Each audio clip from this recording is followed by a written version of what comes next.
F'Marzu li għadda l-impjiegi full-time żdiedu b'5.3% waqt li l-impjiegi part-time żdiedu b'4.2% meta mqabbel ma' Marzu tal-2016.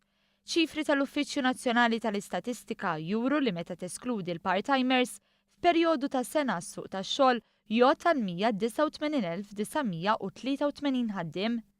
Intqal li dan kien riżultat fost l-oħrajn għal żieda ta' 9,512 il-ħaddiem full-time u tnaqqis ta' 1,384 fin-numru ta' persuni jirreġistraw għax-xogħol.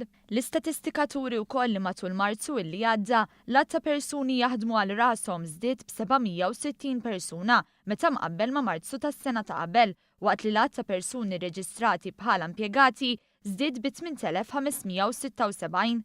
L-aktar settur li ħaddem ħaddiema full-time u dak tan-negozji żgħar bħal bejgħ tal-imnut u l-ingrossa. F'Marzu li għadda kien qed iħaddem 26,147 persuna, żieda ta' ftit anqas minn 800 ruħ meta mqabbel ma' Marzu tal-2016. Il-qasam tal-akkomodazzjoni bħall-oqsma kollha l-oħra irreġistra żieda ta' ftit anqas minn 800 ħaddiem li issa qed iħaddem 11,793.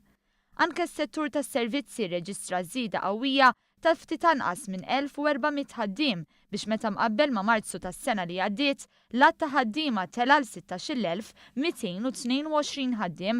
b'20,895 is-settur tal-manifattura baqa' t-tieni l-aktar settur li jħaddem ħaddiema.